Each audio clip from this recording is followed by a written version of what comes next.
Good evening, everyone. Hello.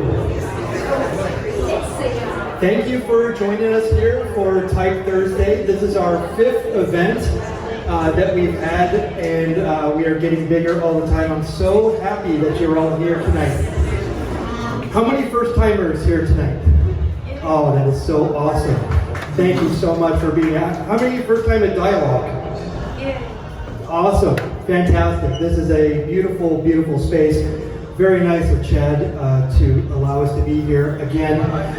So, we are Type Thursday. We're a meeting place for people who love letter forms. Who here loves typography?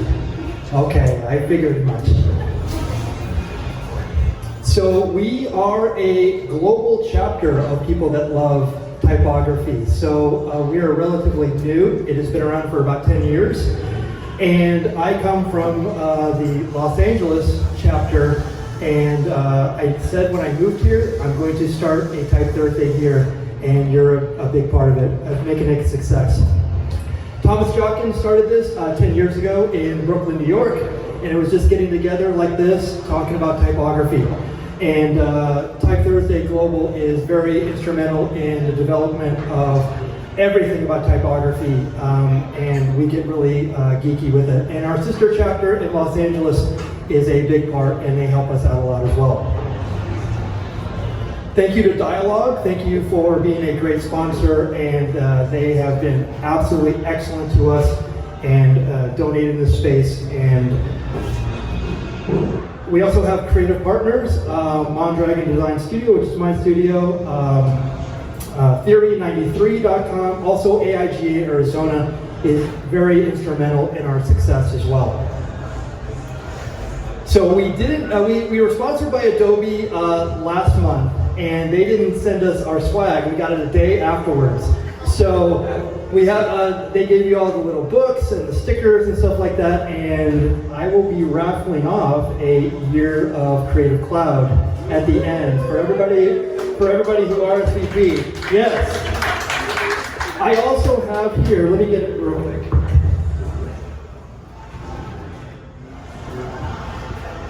So this is a bit of a unique item. 7 years ago I went to Adobe Max, and Hoffler & Co., which is a font builder and maker and really great, they make really great fonts. Well, this is a uniform ticket book. So you can give out violations for type crimes, okay? And it's really, really failure to enable and disable ligatures. Yeah, that's a jailable offense right there. Use of artificial italics. So we will be raffling off this as well. So you can give out your own violations out there. Is anybody going to go to Adobe Max?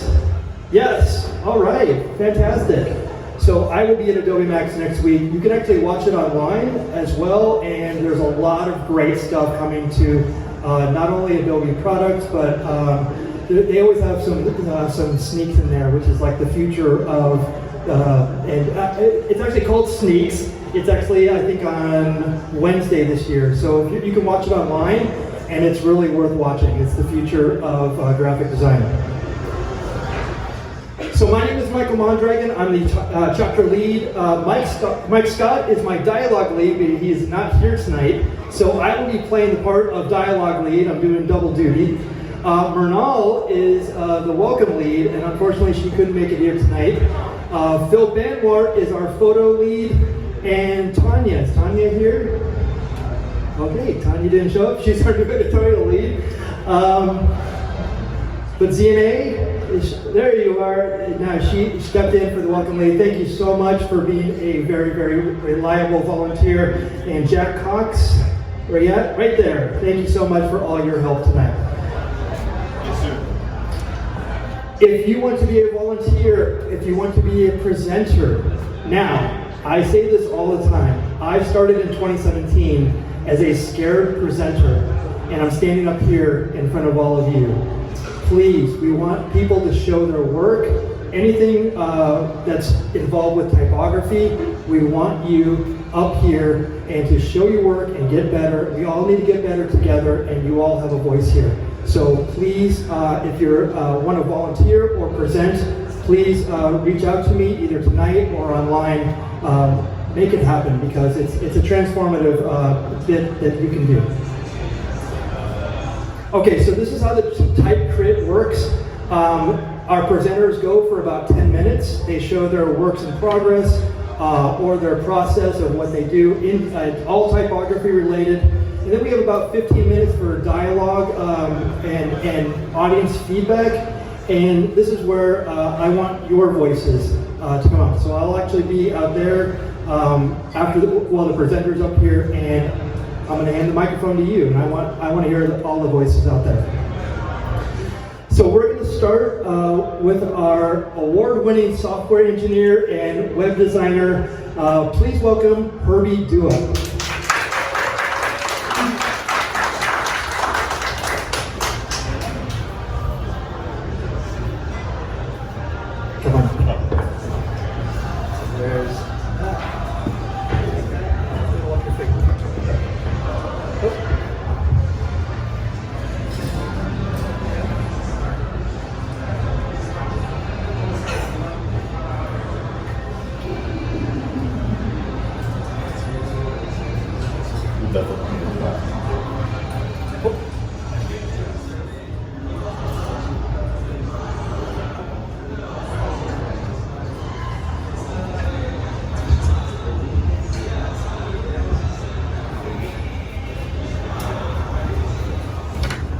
Hey everybody, glad you, thank you, I appreciate it. Man, I love you guys, you know. I guess I could say, you know, I'm so glad you guys made it here. You're my type of people. Stay not to wait. Anyways, I say I'm Herbie. I'll be talking about types. I've been a web developer for a while. You know, that's why I mentioned before I'm an award-winning web developer, and I wanted to challenge myself with something new. So I went into app development, you know, to do on the side. So I made an app called Openers, which is it's a conversation starter app, basically. So, and it took a very long time to make that app, but I'm glad that it's done and it's in the App Store now. So it took some time to figure out the type for it. So today I'll be talking about the journey through finding that type and the journey through building the app and finding the right type for it. So, yeah, cool. So, right now, in today's landscape, most apps or the popular apps are built to hold your attention. It's the attention economy. Every time you go on your phone, there's something nagging for attention. Every app tries to kind of keep you on the app.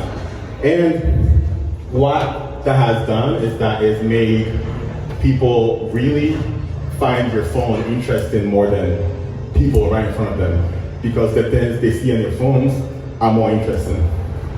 So what I wanted to do is to make people more interesting. Basically, that's what Openers is about, is to make people more interesting. And that's very hard. So I do want to make an app that people will use, but how do I make it so they don't want to stay in? At the same time, it's a kind of a hard line to play, you know, because right now the biggest app, TikTok, Instagram, if they were like food per se, and like, because like you're getting information from those apps in some way, shape, or form. But the thing about information is that, like reading a book is like eating this salad when it comes to information. It's going through TikTok, it's like eating a lot of dessert. You know, you can have a lot of dessert, but you can have it for a while. So Openers, the type of, I want to get information from people. So, and that's the kind of information, because we've been doing it for a while. I'm trying to think, was it 10,000, 100,000 years ago? We've been doing it for a while. That's the whole point. For human beings, we've been talking to each other for a while. But now, we don't. So, yeah. And the other thing, too, is with an app like Openers, our challenge was So I guess before I was talking more about the experience within you to use the app, it's also, I was thinking about the other people. So it's a conversation starter app, and I imagine we use in different edge cases like dates. So for example, if you're on a date and you want to have a conversation with, or it's not going well, and you just bust out an app, hey, I found this app, let's talk. You know, I imagine the other person's like, wait, this is not going well, oh my God, am I boring, oh my God, you know? So it's important to have the app designed in a way where it makes the other person feel comfortable. So that's another challenge I had to like overcome. So the app building process took so long. It took 3 years, and it's the process. And for those designers in here, you'd be surprised to know I used Figma in 2022, and ever since then, I've just been coding and designing. No design, I just kind of think about it and code it, which is extremely hard. It will make you want to pull your hair out. As you can see, I did. it's very difficult, I don't recommend it. Design, then develop. But I love it because it helps strengthen my engineering and coding sense to kind of think about it and code it. So this is the app throughout the years. As you can see, I got better every time. And as you can see, there's different fonts every time. And to be honest, I never had a design background. I don't know much about font. I just know a couple of things like rounded fonts and like, I just know a couple of things about fonts. So it's especially hard for me since I never had a design training. From a computer science background, I've always watched designers and I'm like, oh my God, it's so cool. Like, I just love beautiful things and making beautiful things, but I never had an official training on typography. So it's especially hard for me to kind of pick a font with all these challenges I had that will fit the app. So what I ended up doing was I built a font picker. The reason why I built it was, as much as I love coding on the screen, it doesn't do justice when you're coding on the screen. You know, I had to take it out to the real world. And the easiest way for me to test it out is to build a font picker so that I could like test out different fonts and just see people's reactions. So I'll put the phone down and I'll just see family or whatever, and I'll just pick different fonts and kind of see how it looks in different environments, kind of see the vibe, because like, I don't know what a good font is, but I know that if I do see it in different environments, I will get a certain vibe from it, you know? So, yeah. So after that journey from just choosing different fonts or trying out different fonts, I came up and I found Fridoka. I don't know if it's Fridoka or Fredoka, I don't know, but it's cool to say Fridoka. I love Fridoka because it's friendly without being childish. I'll explain why. That's the best way I could explain it. It took me a while to kind of figure it out, but I like this font. I just don't know what it is I like about it. But yeah, it was just friendly without being childish. What does that mean? So, with a conversation starter app with over 10,000 questions, there are a lot of deep questions. So there's a lot of different scenarios where people might use the app and they have to fit all these different scenarios, whether it's like a fun conversation starter or if it hits deep. So here are some of the deep questions. And as you can see, the font, even though the font is a very fun looking font, it still translates well for deep questions. So the user feels comfortable, it feels more approachable to use the font. As I mentioned before, people are stuck on your phone, and when someone pulls out openers, I do want them to feel comfortable, because it's very hard to open up to the person in front of you. So it was very, very important for me to not make it too fun, where it's like, it's opener, it's like, these one. But I wanted to kind of have it sort of be like, approachable. I know I've said that many times, but I really want to have two people ease into the conversation. So, so after trial and error, I found that Fredoka would be a really great font, and I'm loving it so far, and just vibes and yeah. So, and one of the things my app does is it has different colors, because one of the hard things I mentioned before was like people use their phone a lot. I wanted to have a sense of ownership, so you can pick your own color. You can even change some of the icons on there, or like the logo. You can change and add your name on there. It's hard to see, but anyone can customize their name on there to kind of make you feel personal. It's your personal conversational tool where you can use in front of the person in front of you to have a conversation. So, you know, even though it's not addictive, it's not like funny cats doing dances or whatever, it's just words on text. I still wanted to make it feel yours. It's a tool for you to have any conversations that you have, and choosing between the different colors, Fredoka still looks good with all the different colors. So yeah, and because I built the font picker, I was like, you know what? Since I I initially built the font picker just to test the fonts, and then I've already built the font picker, so why not add like different fonts for the users to choose? So I just ended up having different fonts. I have IBM the Plex Sans, Zilla Slab, Sign, Codex, and Special Elite. These fonts, I'll be honest with you, I just wanted very distinct fonts, and I was just kind of like looking through what would still work, you know. But all these fonts are also available in the app for the users to choose. So it was kind of cool. It wasn't my original intention for a font picker for the app, but after I built it, I was like, you know, might as well have the user have a say, because I really want people to own the app and like, hey, it's yours. Because like nowadays, you're just getting fed algorithms, and you don't get to customize. Maybe for last time, people got to customize their feed was like MySpace. Now they have like light or dark mode. There you go. Have fun. But I really wanted to have an app where you can really have it as your own and show your personality, even if it's just colors or fonts. So yeah, that's it. Cool.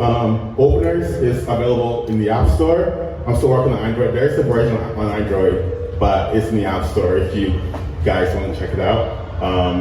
So yeah, if you do you have cool questions now or after? Okay, cool. Any questions for me? Well, first of all, that's amazing.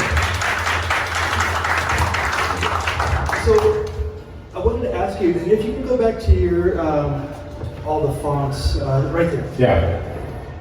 The one thing that I didn't hear, and I know this because I'm a UX designer, and this was hammered into my skull every single day. Yeah. Accessibility. Mm-hmm. How do you handle accessibility when it comes to this? And do you have to answer to anybody when you're doing your app development?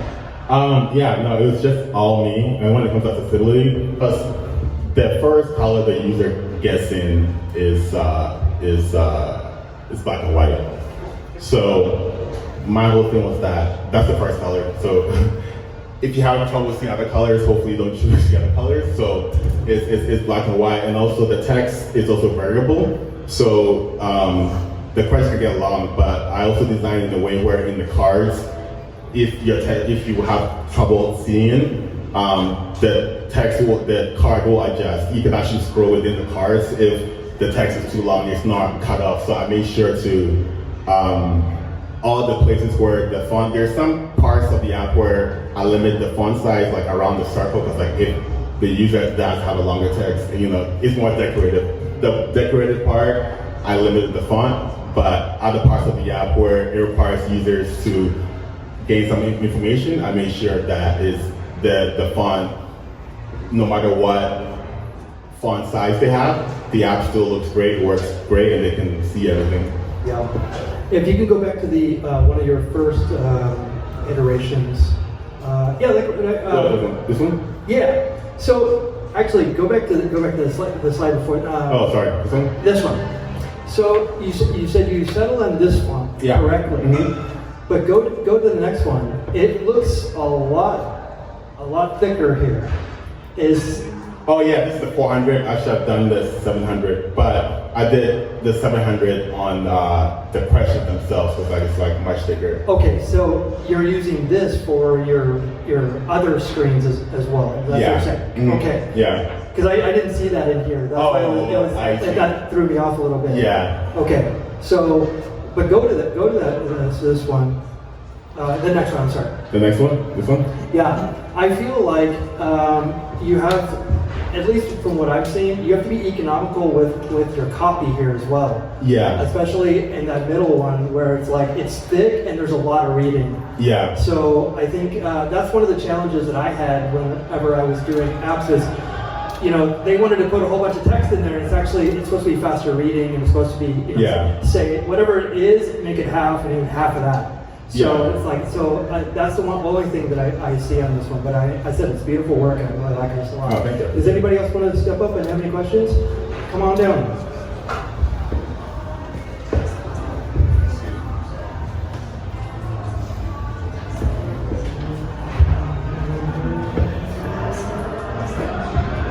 I get a little nervous in front of crowds. I just wanted to ask you, I don't know if you touched on this, came in a little late, but where do you see the app in the next 5 years? Where do I see the app in the next 5 years? I see it as like a human connection tool. That's my first, like the conversation starter part is my first way to kind of get the app out there and like get my MVP, most viable product. But I hope it evolves into a human connection tool, because it started off as a conversational starter app just to kind of get it on. It's easier for me to do while I'm working, because right now I'm still working my 9 to 5. But I want to see it as a human connection too, because I want to be more social. So for example, I want it to be more of like people that you know. For example, I want to add features where like, you know, you have your close group of friends, like, oh, I'm going to the state fair, and they can post that, and then, you know, you can see, oh, so and so is going to state fair. It's like just more intimate. Or like a CRM, but for people, you can keep up with people in your life, like, hey, have you checked in on this person? Have you called this person? So really tiny things, like social media connects you to like broad networks, which kind of gets really hairy and stuff, but I want it to be more of a human connection. So kind of like more of your tight circle, people that you really know, and manage them. Because life does get hectic, and I want to add more features for people to kind of manage the people in their life in different ways, shapes, and forms in the next 5 years. So yeah. I think you kind of just answered my question a little bit. I'm still going to ask you. Yeah. I was going to ask, for one, what made you choose the name Openers, and you know, what benefit do you feel like this would add to people's lives that's not already there now? I chose Openers because it's fun. Because like the biggest thing is, like I mentioned before, making humans interesting requires them to open up. Because nowadays we're all just kind of closed off, and it's very hard. It's like we're just external. Everything that's on the screen, we're just like taking it in, and we're just like But opening it up is incredibly hard to do, because like life is hard, and we kind of keep things in, and we just use our phones to distract us. And I feel like when people open up, they become more interesting. So hopefully, the goal of this app is to make people more interesting than your phones, because people are more interesting. But nowadays, like, you're talking to someone, you're getting bored because like, oh man, this, like, TikTok is way more fun than talking to someone nowadays. And I want to change that. So, yeah. Okay, so if I struggle with opening up, Yeah. how can I use this app to help me open up? You can use it more to, just. Here, I'll give you a scenario. Yeah. So maybe I'm going on a date, and I don't know the exact things to say to that person. Yeah. If this is an app that's going to help me open up, you know, how would it do that? You just take the phone from your pocket and go Openers, like, hey, I have this little quirky app called Openers. You want to try it out? Boom, you have a question right away. And I think one thing about using Openers is that the initial part is hard, because I mentioned it's hard to kind of like put your phone in front of you. Oh, by the way, I also want to mention the app is offline, so there's no notification. So you can put your phone down and you don't have to worry about notification. It just makes your phone dumb, so you can focus on the person. So it's one of those things. It's hard because people's phones are so personal nowadays that they don't want to share it. So putting your phone down on the table and like reading from it might seem a little bit, it sounds like simple, but it's actually a very hard thing to do, to kind of like put your phone down for other people to kind of see. So, and I think after the first question or two, the phone will kind of disappear. I've seen it happen in real time, because once you start talking, because people don't have a lot of reflection, so as you're talking, what's it called? It brings up more as you're talking, and they kind of veer off into other conversation. So I would say just putting the phone down and like, hey, let's play openers, and it should go smoothly. I've seen it happen. So yeah. Nice. Thank you. Thank you. Thanks. Yes. My question is in relation to competition. I know that there's, I forget, it's We Are Really Strangers. Yeah, We Are Really Strangers, yeah. That's a physical thing. Yeah.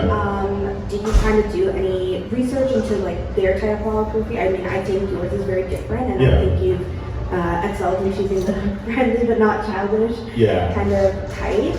But kind of when you're, I guess, developing your brand identity and stuff to distinguish yourself from other competitors. Yeah, I wanted, it really, because like, once I got into this space, I saw there were a lot of conversations that cards. It's not just We're Not Really Strangers. There were so many, because like once I started looking into it, Instagram suggested me like 20 different ones that have like, different takes in them. So for me, I wanted to create something new that is not what I'm used to. I want to start from a first principles approach. Like, I don't know what an app is, what's an app? Like, you know, and just start something fresh. So part of it is like, for example, every app, you have to log in and stuff. With openers, you just need your name. And the colors too, to be able to change 2 colors around the whole app. I only have 2 colors the whole time. And the personalization thing where you put your name on it and customize it on your own is also something different, and also the offline capability, you know. So I'm hoping that this, because I saw the conversation start apps out there, and one thing also Openers does is that when you open up the app, the question shows right away. Other conversation start apps, it takes like 3 clicks. My goal was to have the same functionality as We Are Not Really Strangers or question cards, because you get the box, and the box is the phone, and then you take a question from the box, and from the app you tap the app, so have that parallel. So I wanted to have that quick, so the app is made to be super quick and work offline, so there's never any loading. You can expect the same kind of speed so that people can get right into the conversation. I don't want someone at the bar wanting to talk to someone and be like, I don't have Wi-Fi, or I'm going to talk ChatGPT. It's right there. So that's how I want to kind of separate myself from there. Yeah.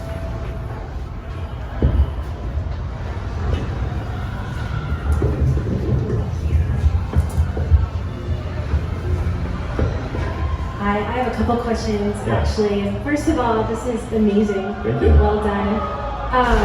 I was wondering what kind of process you went through in choosing your prompts for the activity, for the conversation. Yeah, I found out that was one of the hardest things about the app. It turns out very hard to make a good question. Thankfully, I started the app in 2022, and ChatGPT came out December 2022. So I kind of rode that wave, and before it just couldn't. So I had to read a lot of books, watch a lot of YouTube, and just become a conversational expert to kind of gauge the AI to sort of prompt me really good questions. I've like had to redo a lot of the topics and the questions multiple times over, because some of the questions were too long. They sounded like robots, and they sounded like I had to make them feel very natural, and it was very, very hard to do to kind of prompt that. It's like, yeah, you can go to ChatGPT and like make me a couple questions, but there's an art to have a good question. And even like there's some functionalities where it's like you can choose between fun, casual, and deep, and it's something I had to learn, because I'm like, you just don't like start a conversation like, how do you emotionally protect yourself as a kid the first time? Yeah. Like, oh, hell, hold on, you gotta have to warm up first. So also trying to figure out what's the fun question, the casual question, the deep question was also hard.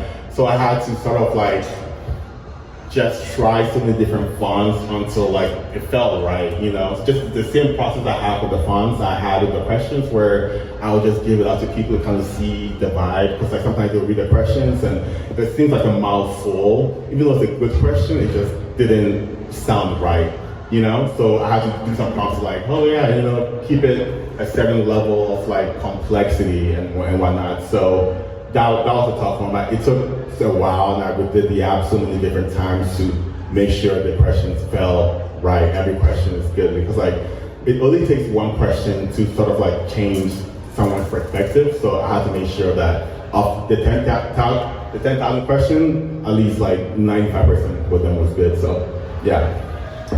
Also, is there any kind of way to collect data on which questions people feel more drawn to or are able to connect more over?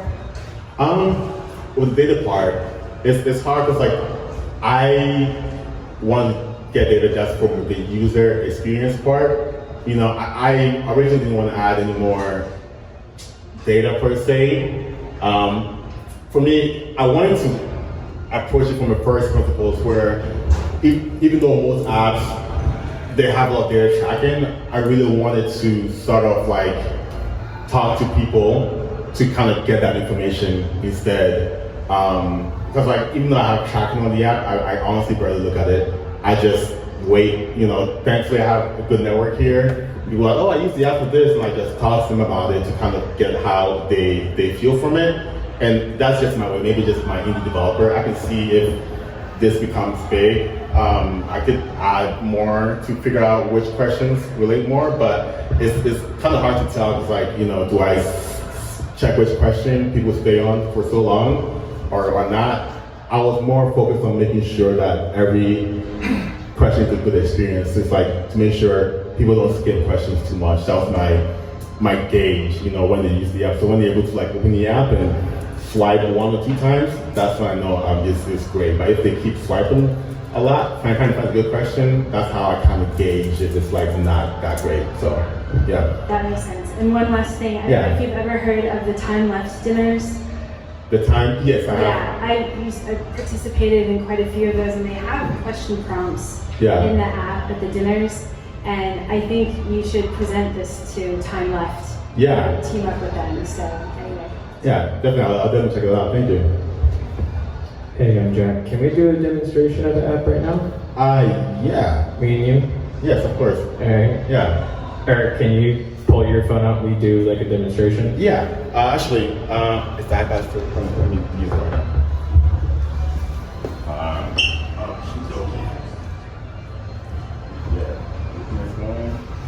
So the iPad too, but it's not that great.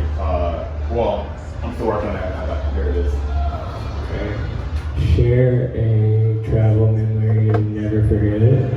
I've got a bad one. I had to defecate in Tahoe, and I had to run as fast as I could, and I had to climb over a private pool, and like people knew exactly what I was doing, and it was really embarrassing. So it just came straight to mind. But what about you? Share a travel memory you'll never forget. I would say like going back to Ghana with my dad.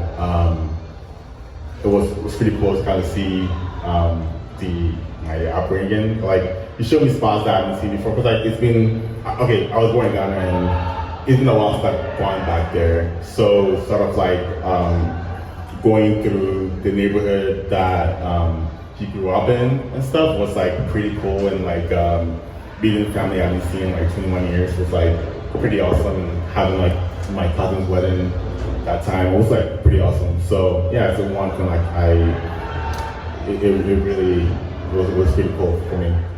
That felt like an interview. It felt like I was on a time trial and I gave you that answer. Yeah. I really appreciated your answer. Yeah, no, it's all good. Yeah. That was cool. Thank you. Thank you. Thanks, Jack.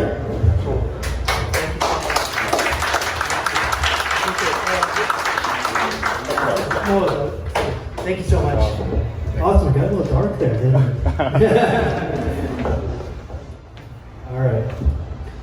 Our next presenter is a user experience designer. He is making an AI reading companion for dyslexia. So I'm very excited about this as well. This is Jake Hernandez.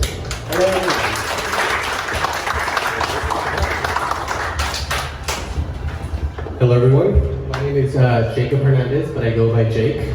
Unless I'm in trouble, then it's Jacob. So what I'm actually creating is an AI reading companion for dyslexia. Let me give you a little bit of a backstory because of that. I grew up with dyslexia. I grew up in a classroom full of people who would make fun of me for not pronouncing words correctly. Have any of you guys actually sat down and had your teacher tell you to read something and you're just like freaking out because you're just like, I really don't want to read this because A, I might be dyslexic, but I don't know what that is. That was pretty much me my whole life. Let me see. So the challenge in this is reading aloud is stressful for any individual with dyslexia. What I actually created was Lexi. The word Lexi was pretty simple because it's part of dyslexia. Lexi is actually inspired by my niece who's also dyslexic, and her name is Alexia, so it's like, it's perfect. Design something from things that you are inspired from. I'm inspired by family, I'm Latino, it's in my culture. Pretty much the goal for this is to create a calm AI assistant that pretty much empowers comfortability and to be confident. The biggest thing with this is being confident, sitting in front of a room full of people and pretty much saying, I'm not 100% capable of doing this, but I also am, because it's all pretty much cognitively something that I struggled with, and that's pretty much what Lexi does.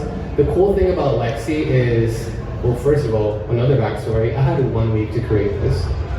So I created this all in 1 week, sitting in a dark room with a whole bunch of coffee. Do not tell my doctor. A whole bunch of coffee. I pretty much stayed up until 3 in the morning having conversations with A, the younger version of myself, B, the version of myself that I really wish had Lexi in high school, and also myself, which is who I am right now. So pretty much Lexi inspired me to actually have pretty much a calm conversation with something that would actually help me with my dyslexia. I don't really have a lot of experience with typography. I'm just gonna make that really simple. So I tried having Lexi have a very simple typographical setup.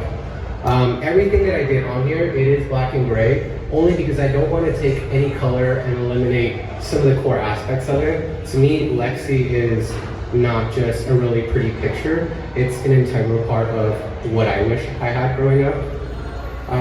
So essentially I wanted to create something that listens, learns, and supports without judgment, because that's pretty much everything we need. A few things that I've actually sat down with myself and pretty much came up with a problem. So overwhelming interfaces. Lexi doesn't have that. It's super minimalistic. It's dyslexia, pretty much a dyslexia-friendly UI. You may ask, what is it? What's dyslexia-friendly UI? It's literally this. It's super simple. It's super just something that I created fairly simple, but it's something that I'm so eager to develop to be something far more beautiful. Because with every person that I will be testing this out with, every person will be different, and this app will actually become something that's not only just an app for me, but something for another person who's dyslexic as well. I would say that a lot of thing is the lack of progress tracking as well.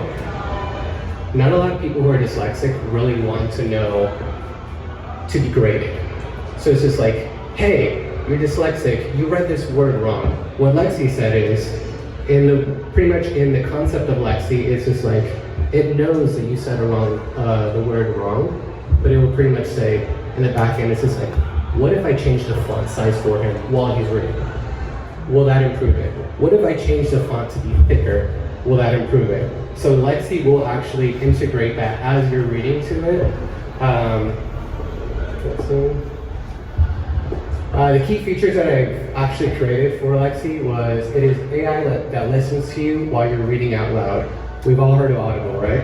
Pretty much Audible reads to you.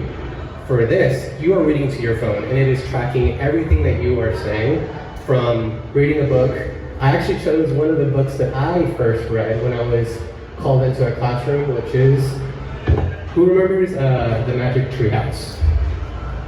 You guys are OGs, okay, thank you. So The Magic Tree House, specifically one called Into the Woods. I was actually brought into a classroom with my librarian, and she said, read this.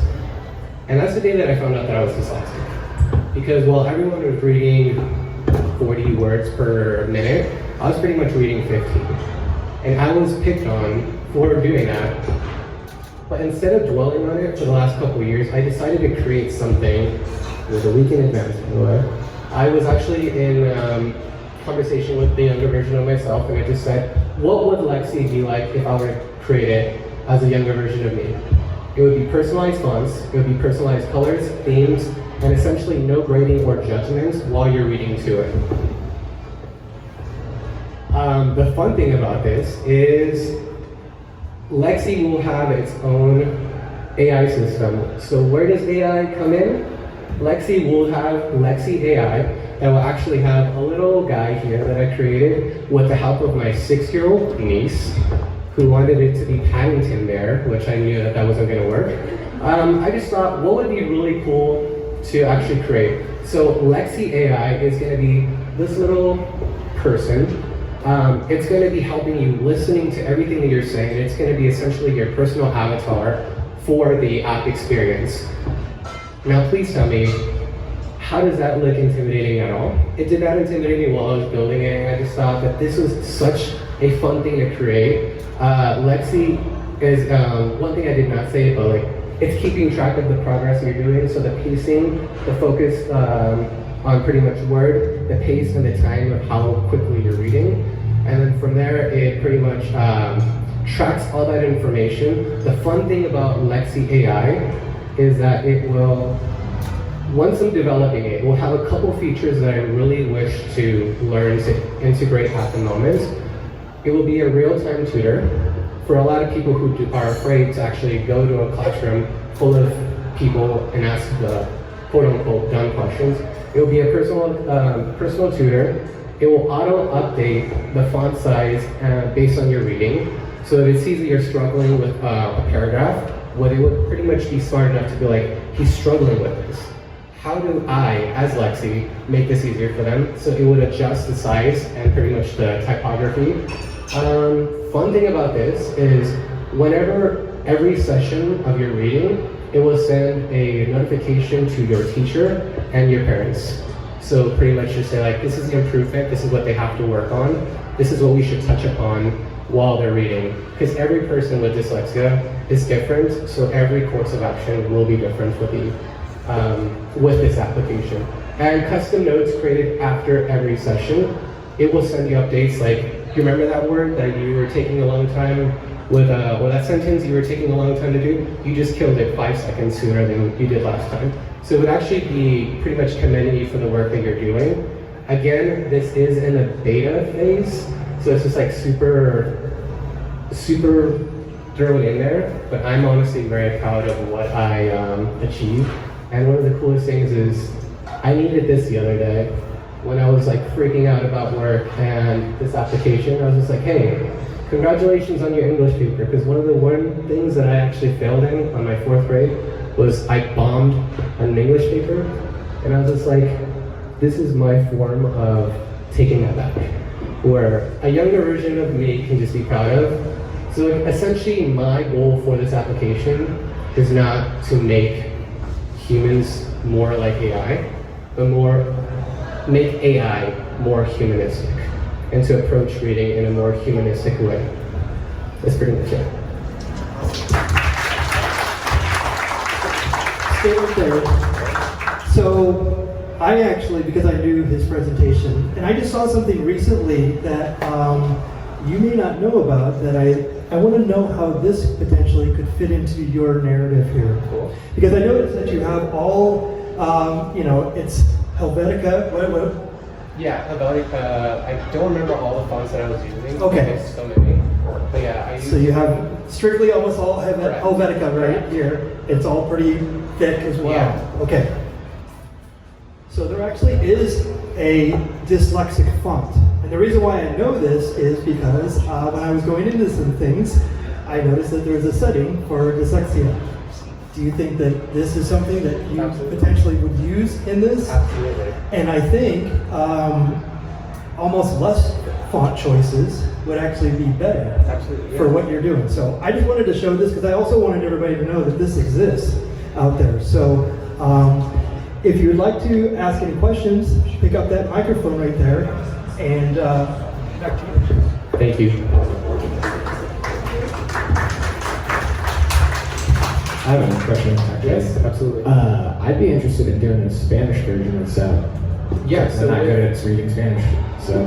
that's great. Well, with AI, you can use any version, any language you like. So it doesn't really stop off with English. You can go Spanish, it could be Dutch, it could be German, it can be whatever you want it to be, because it will know every language. So I would love to create that. Cool, thank you. Any questions?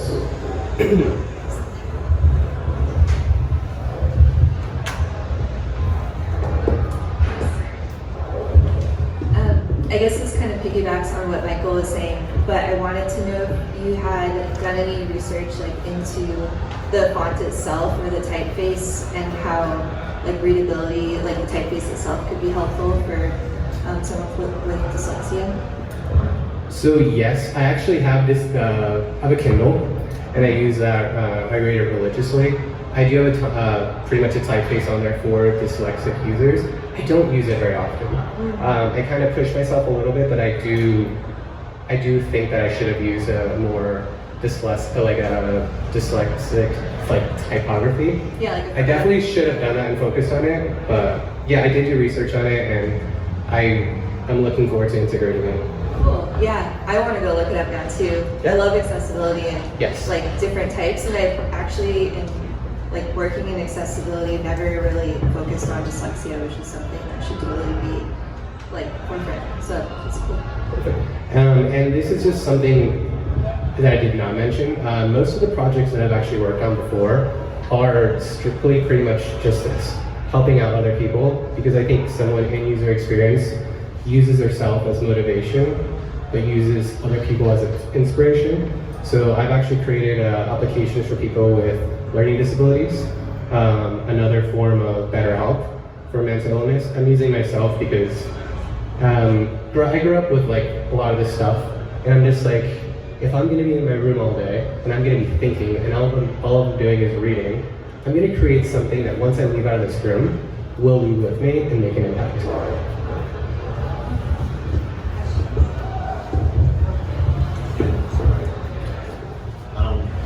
I don't know.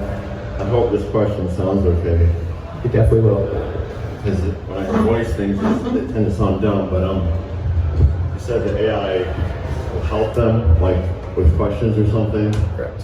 Where is that information AI is coming from? Where would it, so creating an AI system is not as easy as it sounds. So when it comes to having AI, I want to kind of use it in like a simple way first. So having you read to AI, I really wish I knew a little bit more about AI so I could answer that question, and I should have definitely done my research for it. I would definitely say I would kind of be using this as like a reading buddy, and then when it does have questions, it will learn how to answer them. Because the one thing with ChatGPT is it really doesn't know how to answer questions appropriately when people need help. I don't want this to be like that. I want it to be something that you can turn to, and it truly will be there to help you.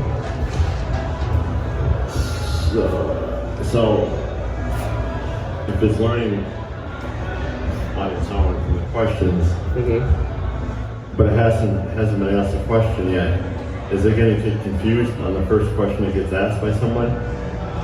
No, because I would want to integrate this, and again, this is just something that it's just a thought that I've been thinking of.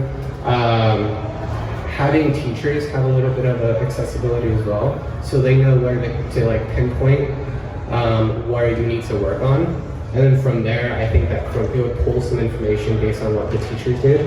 So like when like giving out like your homework assignments, they're like this specific person needs to work on or has an issue with this matter. I think that that's kind of where the AI would come from, and learning how to answer those questions appropriately. Okay, last question. Yes, please. Is the AI based on GPT, one of the GPTs, or Chat GPT, or what is it? What's the AI based on?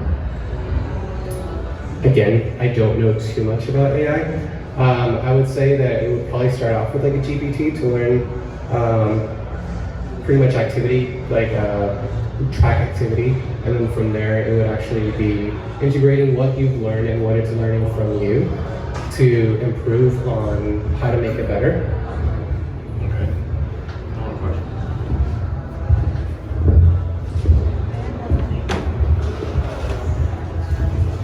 Have you heard about this font called, well, it's not a font, but have you ever heard of bionic reading? It's basically, it's used with people for dyslexia or ADHD to help them read faster, and it basically capitalizes, or not capitalizes, it bolds the first few letters in every single word, and it's supposed to help make you read faster. Have you ever heard of that? I've never heard of it, but thank you for telling me. I'll look into it, and I will definitely try to integrate something close to that. What's it called? It's called bionic reading. You can look it up, but it has every single word in a paragraph will have the first couple letters be bolded, and it's supposed to help your brain read your eyes read as fast as your brain, because it brings your eyes right to where the start of every word is.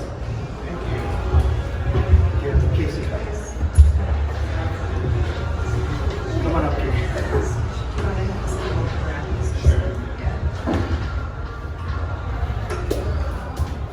Hi.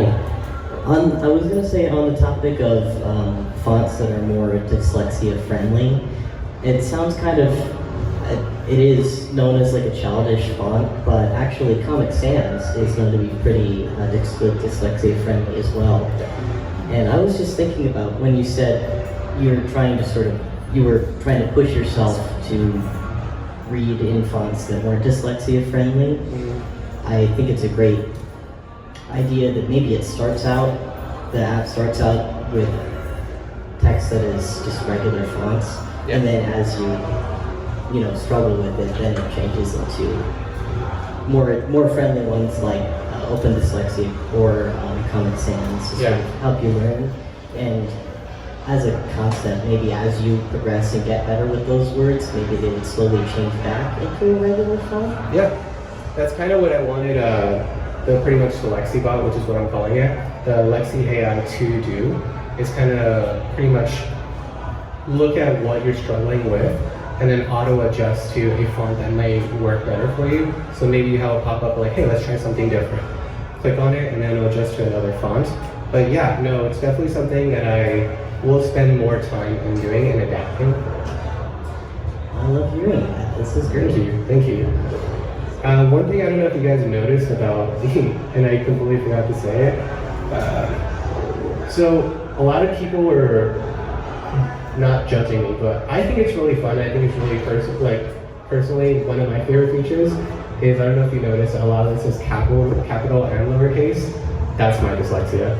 I will literally be typing something or writing something, and if someone had a gun pointed to my head and just said, you have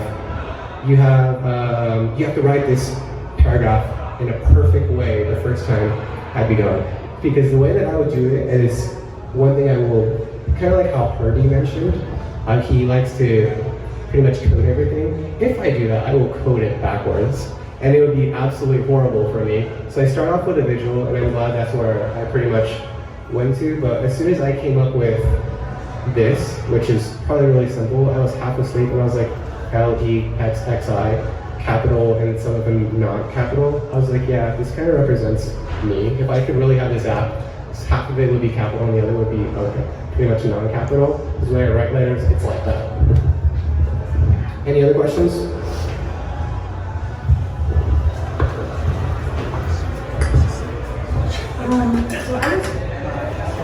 I was wondering if, like, when people go into the app, if there's going to be like a baseline setup, or just because people might be on different ends of the spectrum or reading level, like if someone, like your niece is using it or you're using it, there's going to be different reading levels and stuff. So if you've thought about integrating that at all.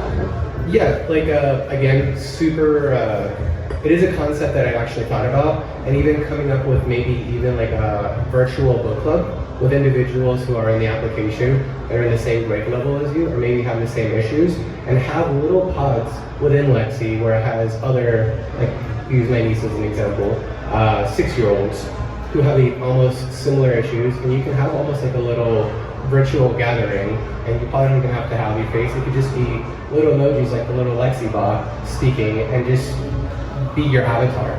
So yeah, that is something that I will be wanting to integrate for it to be for different like age categories. Thank you guys very much. One more. Okay. Sure? Sorry. I'm curious, you talked about like speaking into the app. Do you have any plans for integration of like, these books aren't always going to be available to be like on the phone? So do you have any like plans to bring in reading or taking a picture of the actual text that will translate to reading into like stuff? Yeah, that would be, that's definitely something that I would be looking into as well. I would like to have a feature where you can actually take a picture of the writing, and it would do the exact same thing that it should be doing with books, audio, like pretty much, and recommend other features. But that is a really good question. If I were to look into answering the question that I believe someone would ask Kirby, where do I see the app in 5 years? I don't want to stop at this. I want to pretty much keep going to maybe even have like specific glasses that are integrated with the application that you put them on, and it not only helps people with dyslexia, but maybe it's helping out with colorblindness, where it's just like, hey, you're struggling with this color, the glasses will integrate it, and maybe Lexi can be like Lexi glasses or Lexi glass or something fun. Because as we all know, technology changes almost every day. Who knows what would happen in 5 years? Maybe Lexi will be a physical being. That'd be cool. Thank you.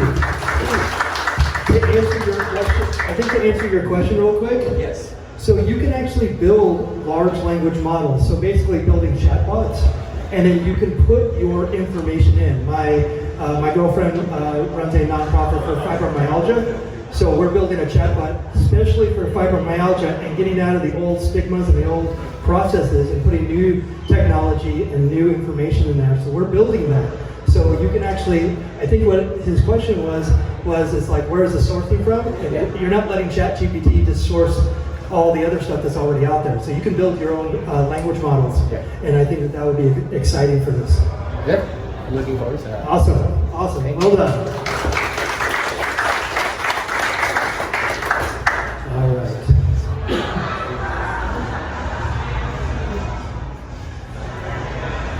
So our final presenter is a creative visionary, artist, and entrepreneur. I met him a month ago at the Adobe event at the Phoenix Art Museum. And I only met him a month ago, but 32 years ago, we were both at the Arizona Veterans Memorial Coliseum, and we were watching Nirvana at the State Fair. And I only found out about this week.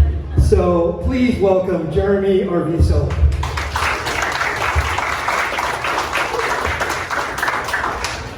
Thank you. That was a rad show. I have my phone, so I'm gonna go live. I did this when I was doing the Adobe Create event as well. I love sharing my work. I do this little thing on my phone every day. It's called 90 Seconds to Success, where I literally just talk to my phone, and I have different topics every day, different episodes. Today's episode was about creating amazing work and sharing it, talking about it. It's one of the skills that a lot of creatives don't have, and I encourage everyone in this room to talk about your work and share it as much as possible. One of the things about social media is that it's free for now.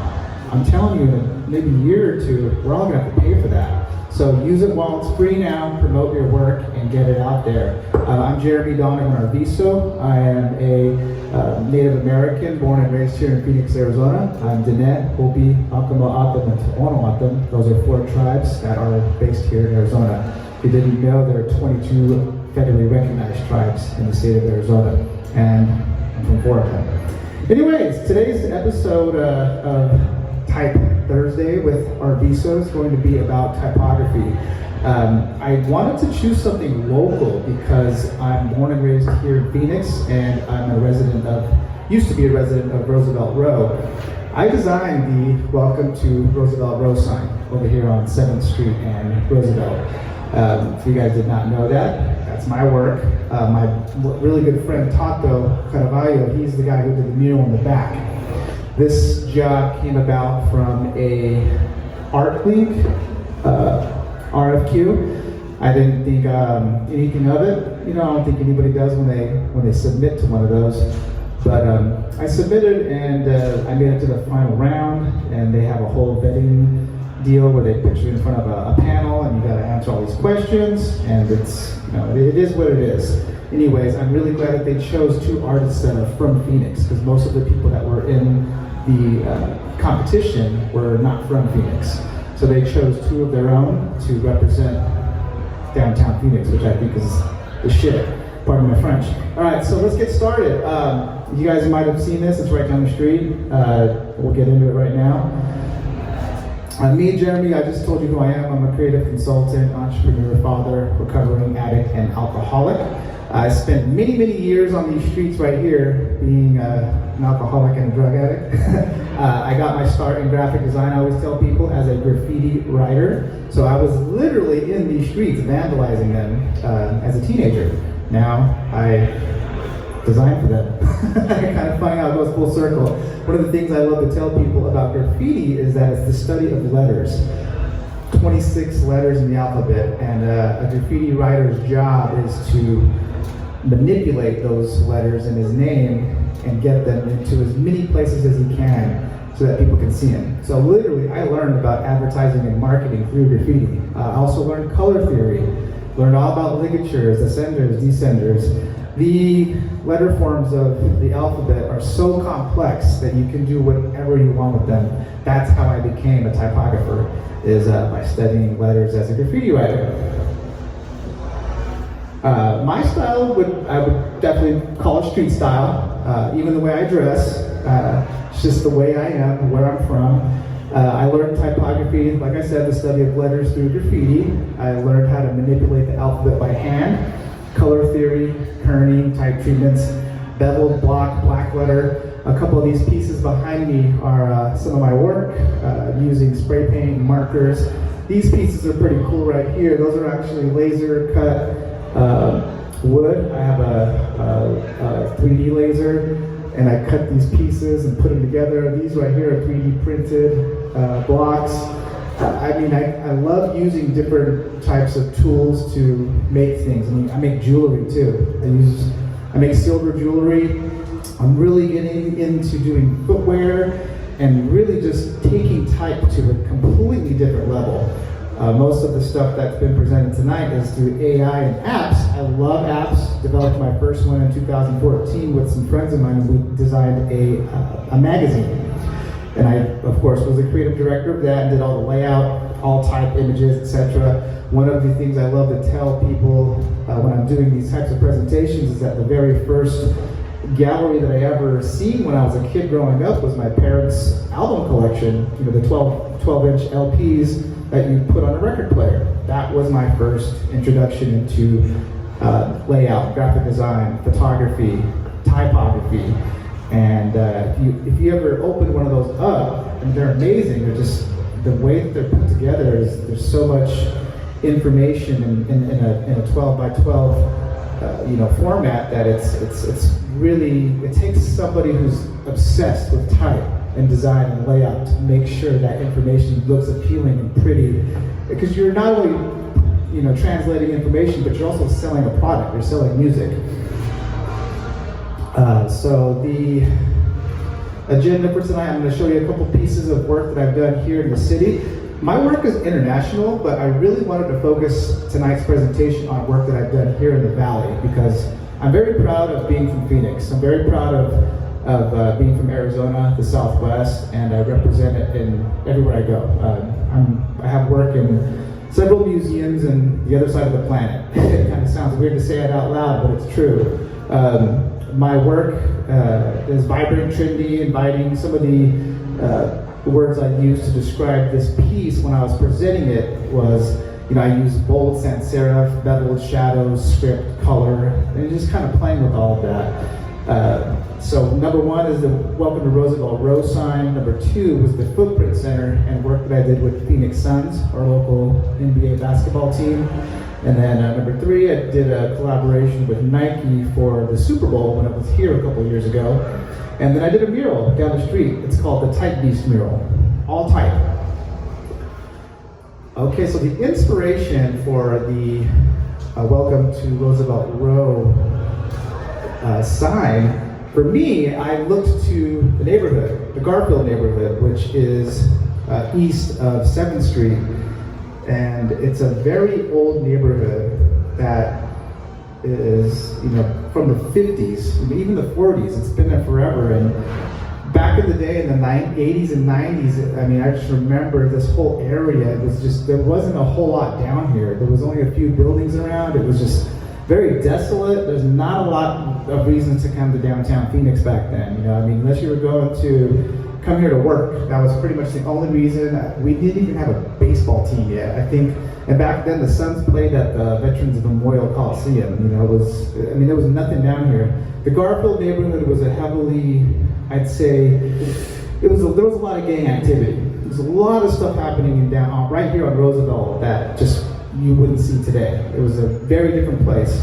Downtown, there's a lot of mid-century design in housing and also in some of the signs that still exist from that era. There's a lot of hand-painted signage. I love hand-painted signage.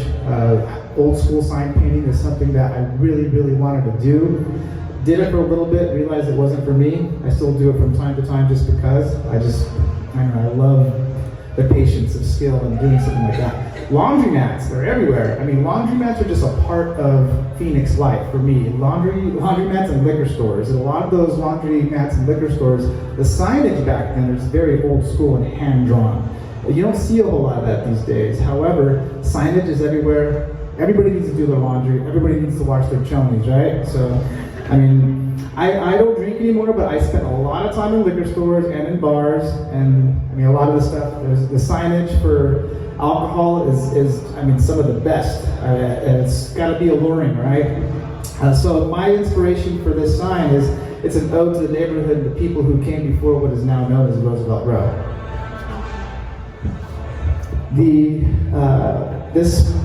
The sign design was created in Adobe Illustrator, so it's rendered vector art, and it's done in many, many layers. So it's been, right here, you can see that's the area they had me design it, and it's a curved wall, if you haven't noticed. So the sign itself is water cut. It's water jet. I think it's like 2,000 pounds per square inch of pressure going through a little nozzle, and it cuts the letters out to make, to where they are now. It's enamel and powder coated porcelain, and they're steel standoffs. So they installed this, I believe, the summer of 2022, and I was really proud of it. I remember I was out of town, I came back home, and I saw a photo that somebody had posted on Instagram, so I had to go drive by and check it out myself. But yeah, so this is the corner piece of the APS substation on 7th Street in Roosevelt, right down the street. Found out about it on ArtLink. If you're not an ArtLink member, I suggest you register. It's free. This is how you get a lot of these commission jobs here in the city. And this is a collaboration with a longtime friend of mine, Tato Caravilla. He's from the South Side. And we're both from Phoenix. Next one is a project I did with our own Phoenix Suns. This project was near and dear to my heart because I'm a lifelong Suns fan, and I actually got to see them play at the Veterans Memorial Coliseum when they used to play there. It's a long time ago. This project came kind of out of nowhere. In 2021, they had been doing some research on collaborating on a project that was going to celebrate the 22 tribes of Arizona, and they realized that nobody on their entire design team was Native American. but they had done this whole program on creating this Native American themed, programming for the Phoenix Suns. So they reached out to a couple of us that were working here in downtown Phoenix, and we sat down with their design team, their marketing team, advertising, everybody. There must have been about 17 people in their art department, and they showed us what they came up with. And I mean, it was actually very impressive. They did their homework. They knew a lot about the tribes, and they just needed somebody to come in there and do it, give it the sense, seal of approval from the people, the original people. And that's where we came in. So it was myself, a friend of mine, Pablo Molina, Paul Molina, he's Akama Atam, he's down from South Mountain, and another friend of mine, she's Navajo. We all were a part of a group called Cahokia. They're located right here on 3rd Street and McKinley. I'm no longer with them, but it's a collective of Native American designers and artists, and we like to do these types of events where we do kind of something what we're doing right here. We share each other's work. We're very passionate about helping each other and bringing other people in and showing them what we do. Her name is Unique Ghazi. I almost forgot it, but Unique Ghazi. And the three of us were responsible for coming up with the Originative project. The piece right here that I was the first one that was able to create merch for the Suns team shop. That's my logo right there. It's got all 4 of my tribes in there in the sunburst. I have a neck charm made out of silver. When they saw it, they're like, "Can we use that?" And I'm like, "Yeah, of course you can. You just gotta license it." And they did. It's kind of cool, right? Along with that, I also did some work for the Footprint Center. These are the arena hype signs that were used inside of the Footprint Center. These are idioms. Idioms are a conglomeration of 2 or 3 words to make one. Native American lexicon, if you will. I love how our earlier presenter was, a lot of this is based on language. Native American slang is something that's been coming into pop culture in the last couple of years, thanks to Netflix and Amazon and all these shows that are coming out. So it's very strange to see what we've always had as Native American slang be used in places like the Footprint Center. So when they asked me to come up with some hype signs, I'm just like, okay, well, how about we just do Scoden, do this. Scoden is an idiom comprised of 3 words. Let's go then, but we say Scoden. So it's like Scoden, students is comprised of let's do this, 3 words. So Scoden, do this means like let's go then, let's do this. They came up with the, for me to do this, and I did it, and to have it inside of the Footprint Center with, 60,000 people going crazy watching the Suns play, it was mind-boggling. I couldn't believe that was my work. So everything was animated. It was bizarre. I can't really explain the way it felt to have that kind of impact on so many people and our home team just using typography. Pretty crazy, right? Next one we got right here is a project I did with with Nike. This is also a type-based project. This was for the Super Bowl when it was here. They gave me free reign. They told me I could do whatever I wanted, and it was really cool because I didn't have to do anything that looked Native American. Most of the times people kind of hire me because of Native American, and they want me to do something that looks Native American. Nike said do whatever you want, and so I did something that was more type-based and more on a streetwear kind of level, which is kind of like my cup of tea. So I had a lot of fun with this project. I used a lot of color, and I used type.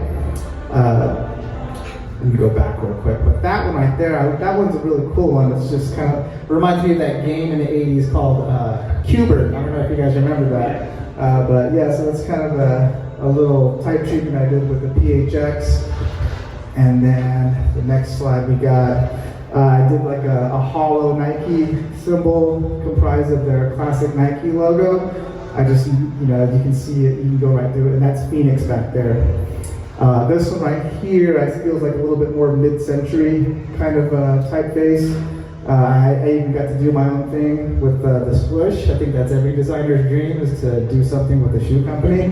And yeah, I had so much fun working on this project. Again, I had full reign to do whatever I wanted. There was a little bit of things I had to compromise on, but they pretty much gave me full reign, and I got to do what I wanted, which is type. So this one right here is a mural I did down the street on 7th Street, just north of Roosevelt. I call it the Type Beast mural. And if you look at it, those are all different fonts. And I spray painted those in different colors. Took me, I think, 3 days total.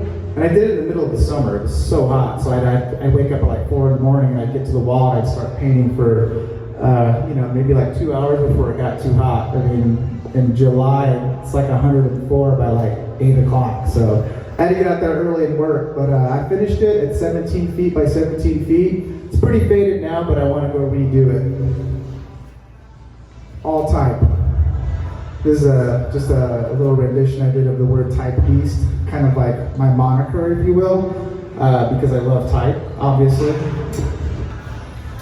And yeah, so diversity and range is where my work really shines through, which is one of the reasons why Adobe asked me to collaborate with them on the sticker design and present for Adobe Create. Is the diversity of my work kind of goes through different industries and markets, if you will. I recently have been working with a museum in Japan, in Osaka, Japan, and then I also work with a museum in Gothenburg, Sweden, where I designed a whole museum exhibition on Native American fashion.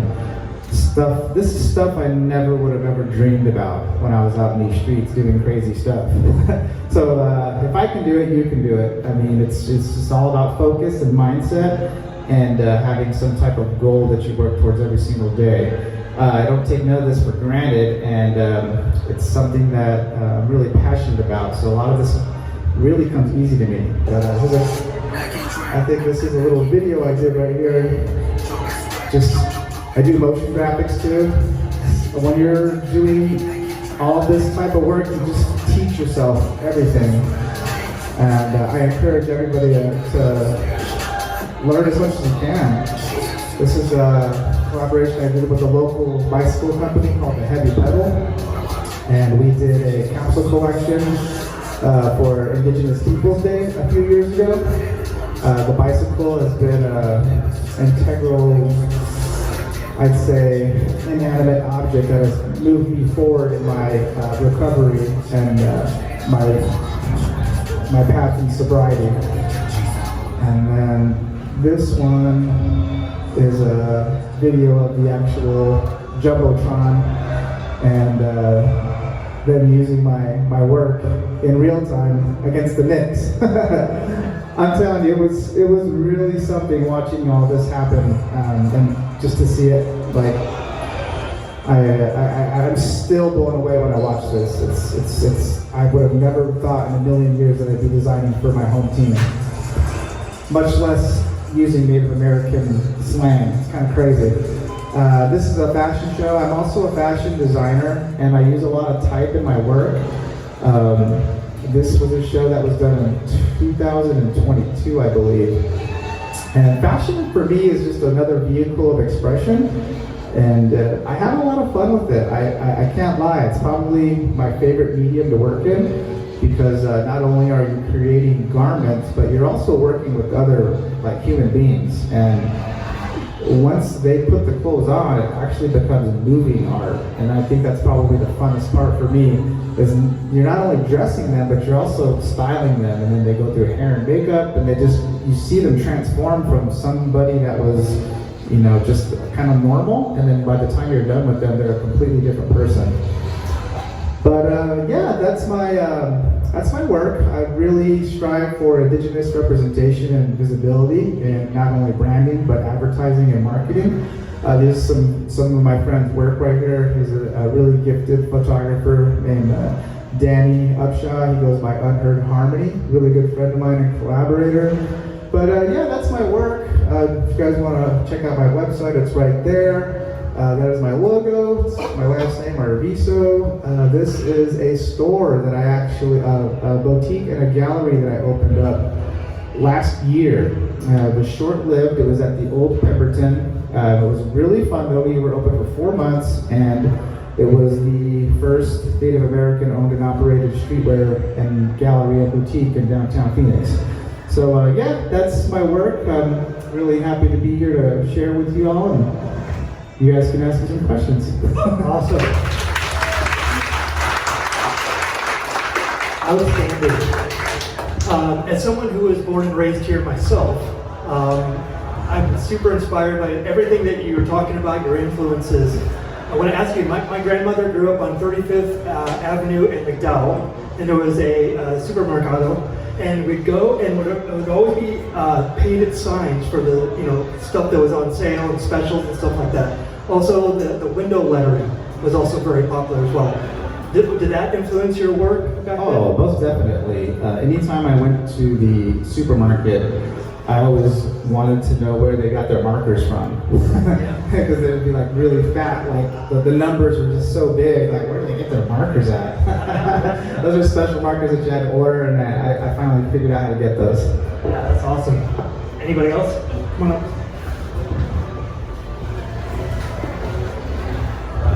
I don't have so much of a question. I just wanted to give you your flowers, you know what I mean? Thank you. I also born and raised Native since Southbound 2007, since Yucatan Blood Club, you know what I mean? By way of passing by, I've always been an admirer of your work. And so being able to actually see you present some of your stuff, communicate and actually talk about some of your accomplishments, I gotta say, my man, it's like awe-inspiring. Gotta give you your flowers, bro. Oh, thanks, man. Appreciate that. Appreciate it.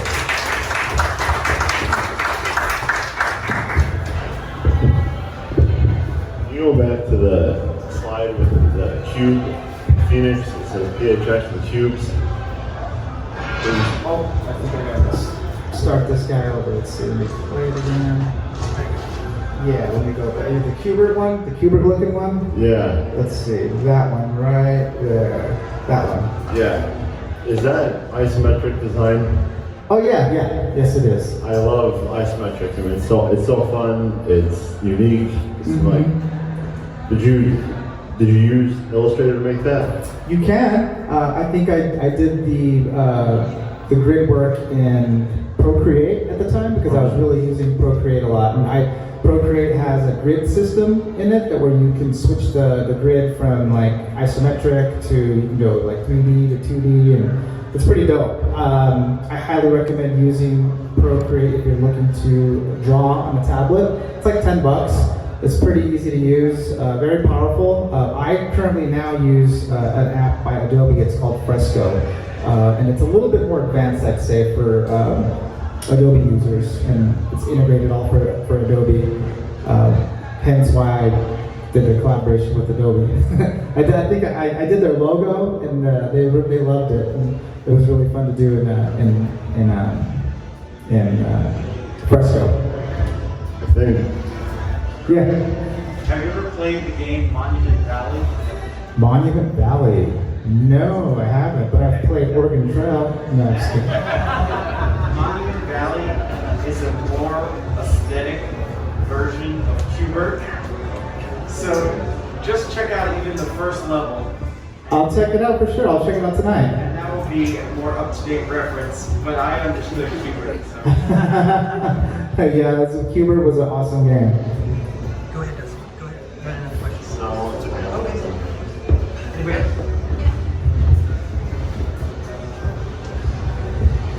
So I wanted to ask, on the work you did with the Phoenix Suns, you said that they liked like a pendant you were wearing, and then it became part of the merch, and they had to license it. What do you mean by licensing it? So, for instance, the artwork that I had done, let me go back to it so we can have a reference. So it's going to be this one right here. So what they did is they bought licensing from me for a limited edition run of shirts. So let's say, I think they printed like 500. So they paid for licensing for 500 shirts, and then they paid me a royalty that was a fixed royalty. So that, like, here's a flat royalty, this is going to pay for your design, and then we're going to pay 500 shirts, and then that's it. We're not going to go around your back and print more and sell them in the shop. So that's how licensing works. There's a few other deals that I've done where licensing comes into play. I think it's very important for designers to know how licensing works, because once you get to a certain point, you can start licensing your work and giving it to big companies. And they can just do small, limited runs of your work. And it legitimizes your work to a wider audience, and it also it pays better. It honestly pays way better. So it's something to look into if you're a professional designer and you want to start learning how to live off of your work.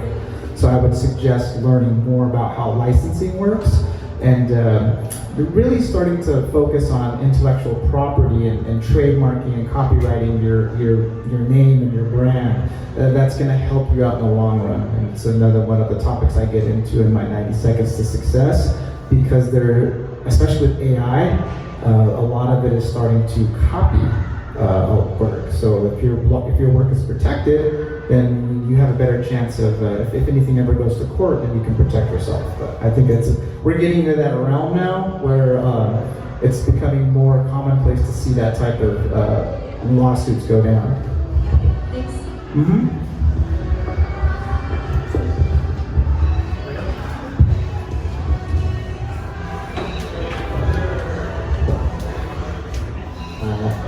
Hopefully I'm not asking you to sort of pick your favorite child with this question too much, but out of all of the projects that you showed tonight, is there one that you were maybe the most proud of, or you could just... Ooh, wow, that's a tough one, but I'm gonna go ahead and go with the sign, because this is permanent and it's gonna be here for a while. This is definitely has staying power. You know, most of the graffiti that I've done in my life is gone. Graffiti, painting, even murals. Some of my most favorite murals by some of my most favorite artists are gone, because people build and tear down stuff and whatnot when they paint over it. This is permanent. So I think this one right here would definitely have to be my most favorite, because it's probably going to be here longer than anything else that I've created. And it's for the city that I grew up in, the city that I was born and raised in. So there's a lot of pride attached to it. And the different styles of type that are in there are just very reminiscent of kind of how I grew up here. That's super great. And I guess conversely, if there was a project here that you could go back and maybe add a little bit more to, what is it and what would you do? Oh man, I'd probably say the mural, the typepiece mural.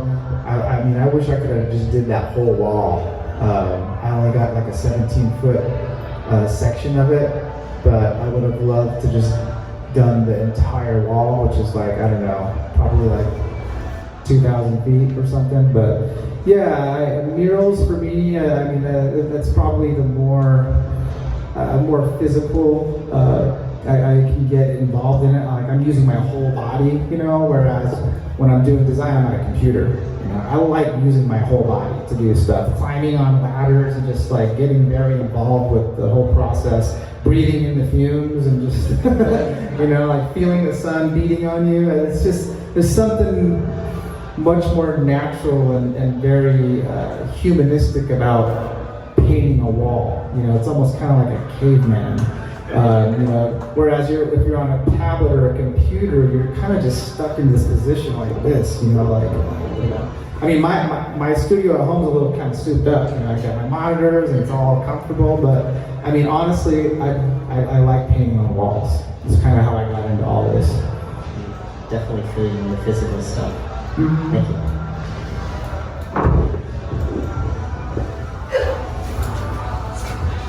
Thank you so much for all the questions. Hi.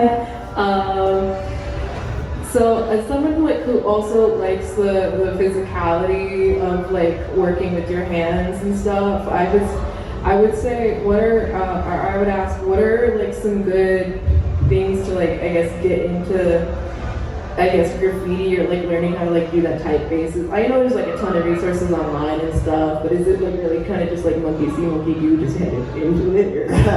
Honestly, it really is just about practice. Just like everything, it's boring and repetitive, but the more consistent you are and the more dedicated you are, the better you become.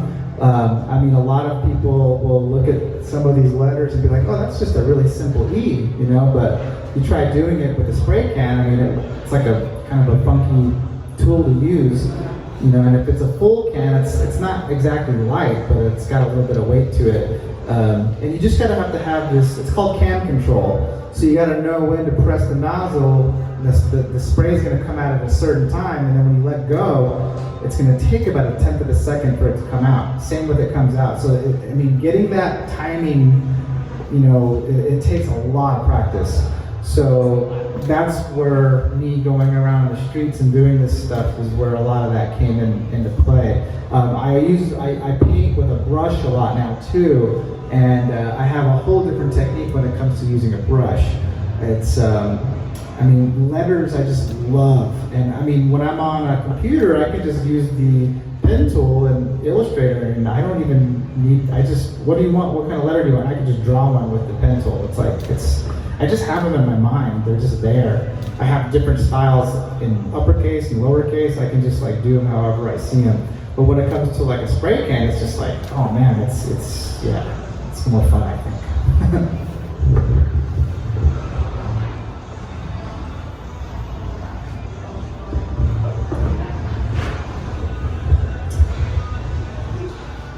Hello.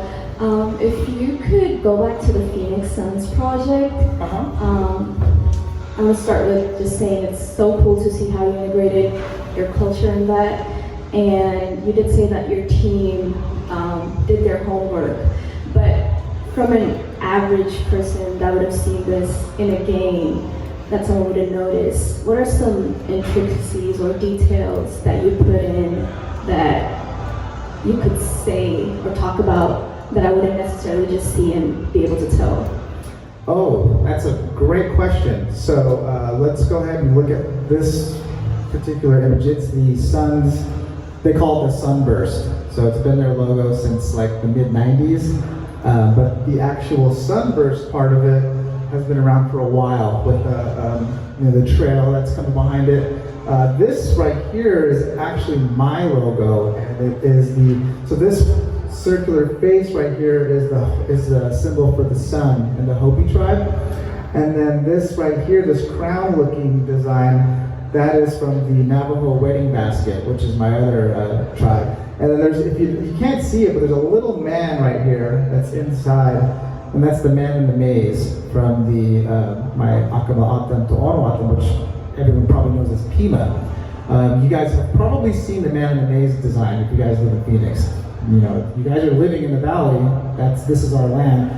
There's two rivers, there's the Salt River and the Gila River. Those two rivers used to flow freely, I'd say 150 years ago before they dammed them up. And that was our livelihood. Atam actually means river people. And so those rivers were how we sustained ourselves before, they dammed them up. And so this whole area used to be lush. They said 200 years ago there used to be like macaws and jaguars all the way up here. This was a very long time ago, and obviously things aren't like that anymore, and it was actually a much cooler climate as well. So for me to use something that represents the sun for my tribes, and then use it for our team, it was mind-blowing. Even on the basketball court itself, they had the word sun in all 22 languages on both sides of the court. So it was a really in-depth program that they had come up with.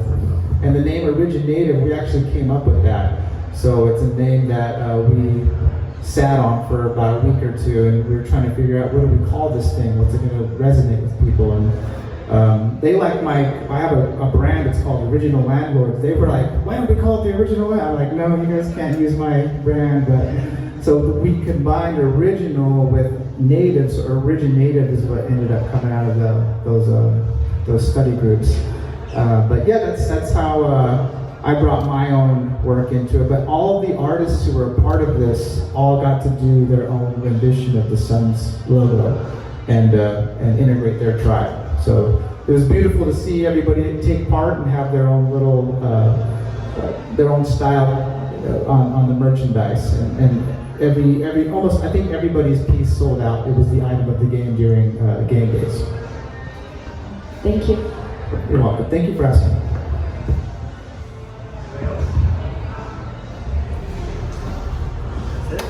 Thank you so much. I appreciate all of you.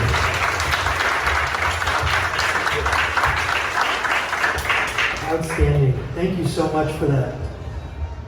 So please, a hand for all three of our speakers. That was tremendous.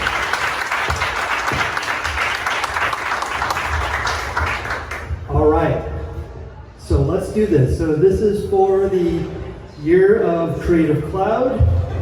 And if you RSVP, your name's in here. So let me shuffle this a little bit. I don't want to add an image. There we go. All right, here we go.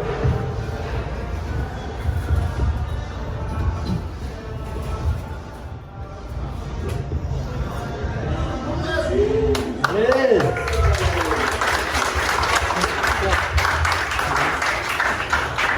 Congratulations. And my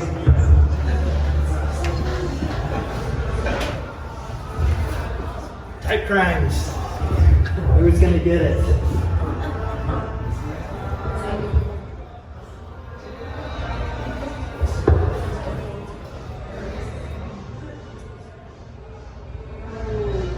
That's what you get when you order 2 tickets. Right there. Here. All right, yeah.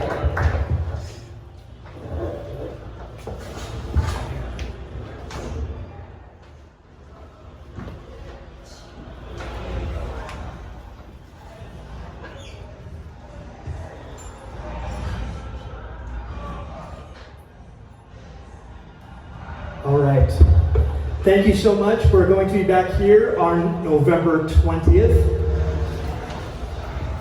And if you're not following us, please follow us on Instagram. We're the most active there. And I hope to see you. I know it's right before Thanksgiving, but this was an inspiring night. So I'm very thankful for you coming out tonight. So thank you so much. Drive home safe, and we'll see you in November.